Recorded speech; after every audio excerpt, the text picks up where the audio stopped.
11/12. Week 11 and 12 were huge, monumental, because in week 11 and 12, we built our first ever ramps.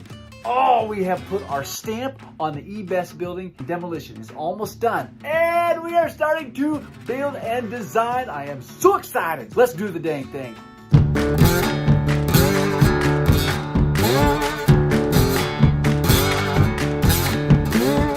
After taking measurements and finalizing what we were going to do, then it was time to start to pre-drill into the iron I-beam, where we were going to eventually put our support 2x6 and attach tos for the first ramp that would go from the south portion of the building up to the flight deck. Needed to remove a couple handrails, and right above me you can see an iron truss. And now after we get approval from the engineer and architect, we'll remove that as well. Right here what we're doing is just removing a couple pieces of rebar that were left from when I cut this big chunk of concrete out. And it just never gets old to see all these sparks flying. It just makes my pyrotechnic heart happy.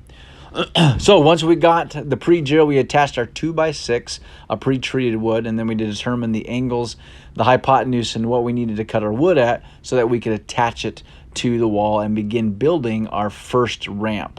Now this is a pretty big thing. One, it was kind of difficult because I was by myself, but I was able to rig up, throwing a rope over the iron truss, pre-drilling a hole and raising it up.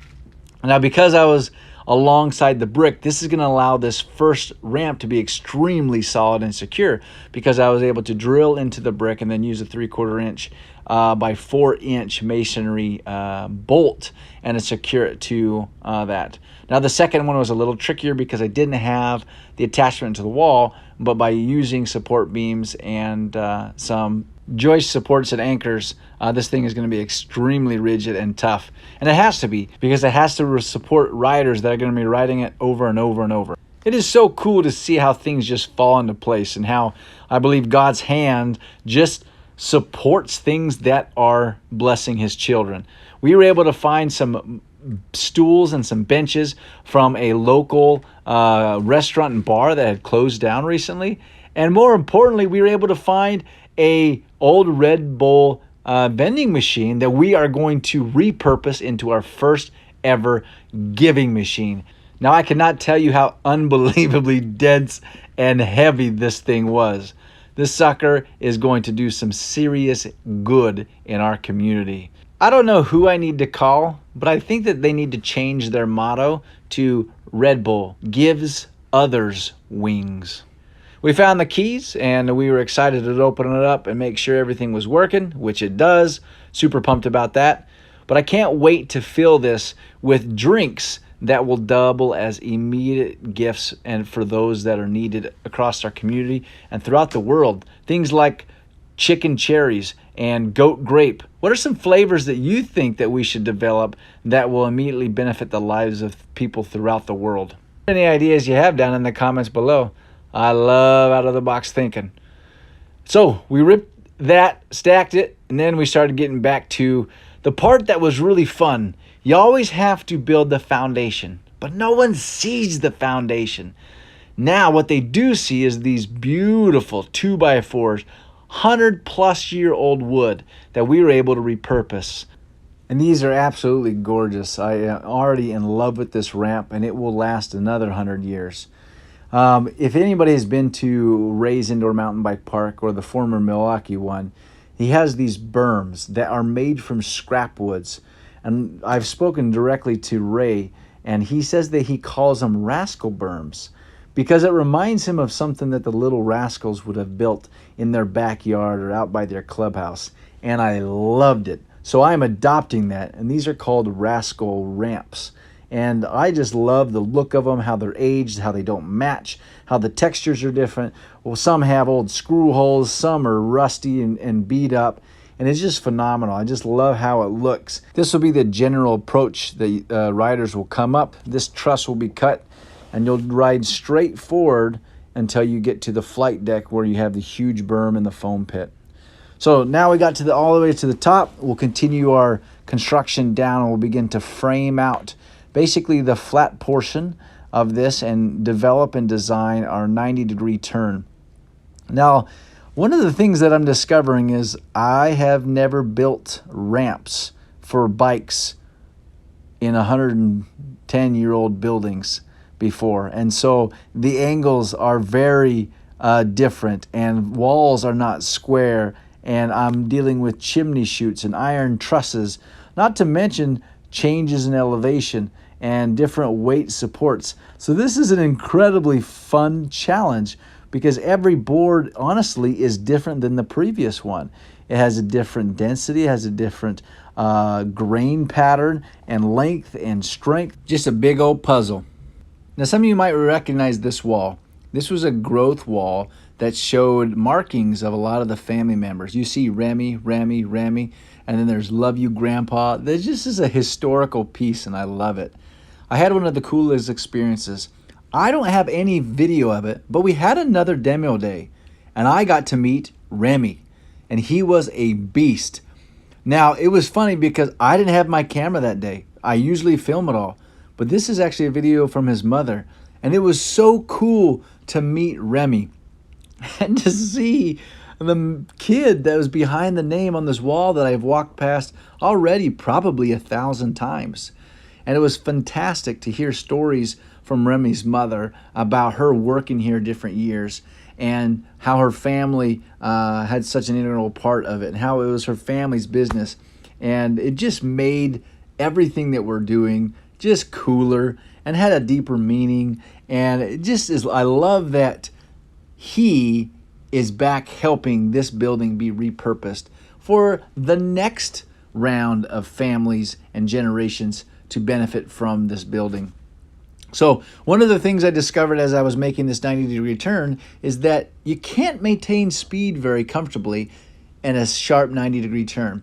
We made plenty of room for the 90-degree turn, but it wasn't really fun to turn on it. So I decided to add this angle so that you can make more of a rounded turn. One of the things that I'm loving about this building is it is full of lumber and 2x4s and plywood just everywhere, wood, nails. We easily have already saved $2,000 in construction material by using previous lumber that's being provided by the building. It's phenomenal. Not to mention that it is awesome and old and aged, and it just has stories to it. Every piece of wood has a story to it, and it just makes building this all the more fun. Now, in my meeting that I had with Ray Petro just about a month ago, one of the pieces of advice that he gave me was to build everything to size. So for instance, this piece of particle board is 4x8. As you can guess, this ramp I'm working on is not 4x8. And you can see me extending it wider so it's a full 4 feet so that when I lay it down, that it fits pretty uniformly and it's perfect. And so this is a huge growing curve for me, and it's really fun to learn and to learn the tricks and to get into a groove.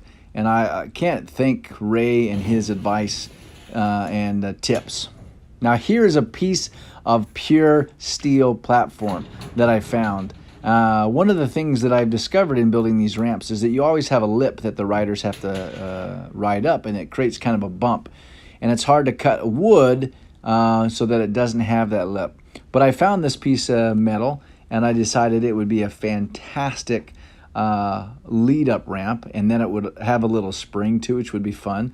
It's from the building, which is awesome, and is Chuck Norris approved. And it always makes a metal sound, a clink when you ride on it. I just love the tactile and the audible sensation when you ride on metal. So we cut a little back from the piece of 4x8 particle board, so put another support beam under it, and so that we could nail this down and make it part of this ramp. And I think it turned out phenomenal, and I really enjoyed riding it. Next thing is to build and include the handrails. Now this has been another learning curve because in theory you would think that you'd want the handrails high, but you can't have them too high because then there's the chance of the handlebars of the bikes clipping them, and that could lead to wrecks. So you have to have them just high enough so that it prevents falls and wrecks of any serious nature, but not clipping the handrails. So we just went and continued this process up and up and up. And here's another instance where I would be able to save more time if I built these handrails every 4 to 8 feet, so that when I put 2x4s on it, which are typically 8 foot long, I wouldn't have to cut any.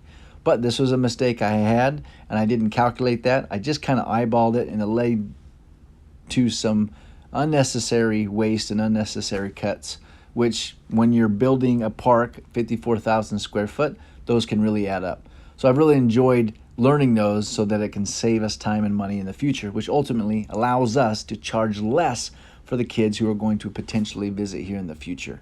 And you better believe that one of the reasons I build this is so that I can ride it. And I promise you that 1 out of 1 physicians recommends riding this ramp. And it's just like having kids. Your work is never done. The to-do list is forever long. So as soon as we finish that ramp, we are already gearing up and ready to go on to the next ramp, which go to the main barrier up to this brickyard area. So we tore down the safety retaining wall that prevented my children when we played bike tag from falling down into the rhythm section. So the first big undertaking that we needed to do that definitely had a significant elevated degree of sketchiness was to cut this I-beam and remove it. So first thing we had to do is remove the strips of concrete and rebar so that we could gain access to the I-beam. And then once we did that, we were able to then cut through the I-beam and eventually work our way through it. There's something just raw and beautiful about all these sparks.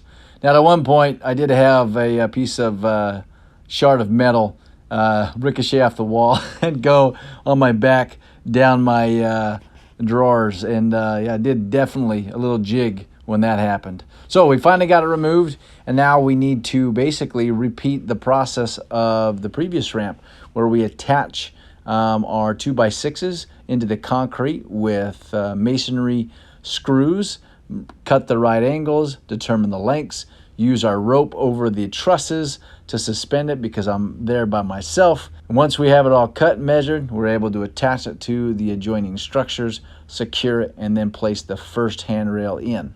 You get the picture. Rinse, wash, repeat. Now let's just enjoy some music and watch the beauty of time lapse.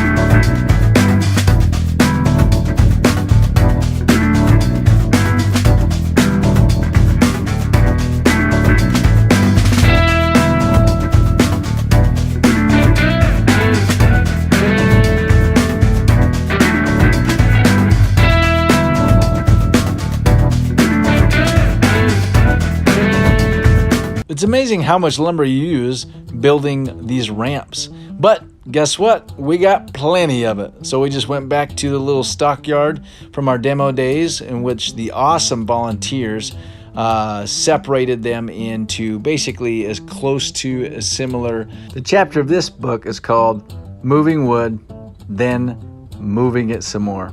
That's all there is. Pile them here, then unpile them, and then drag them somewhere else and then pile them there.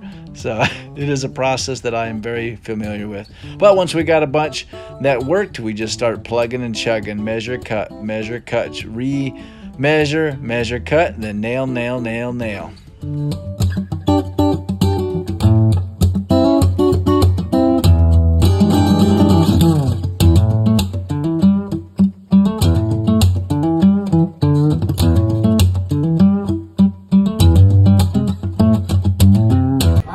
My very last board, and I saw this piece of scrap wood and I was like, hey, let's see if it fits.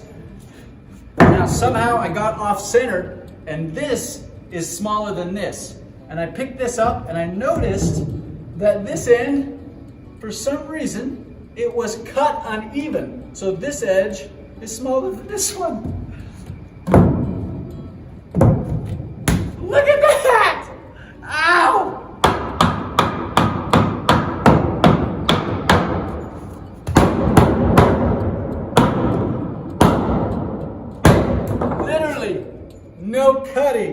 Like, look, that is buenísimo. Yes! Woo!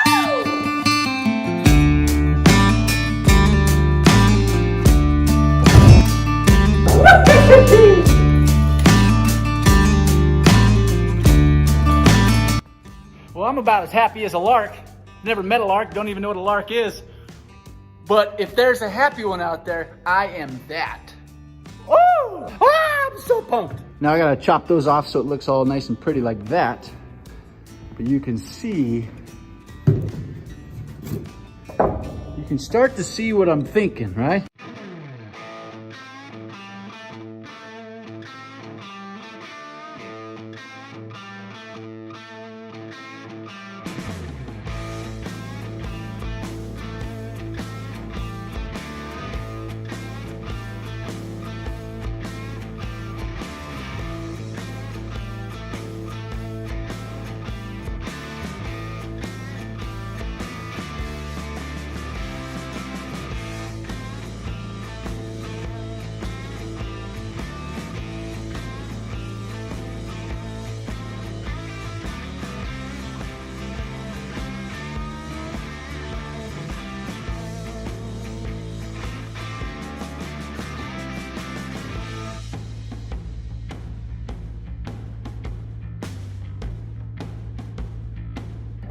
So here's that ramp that goes into this area.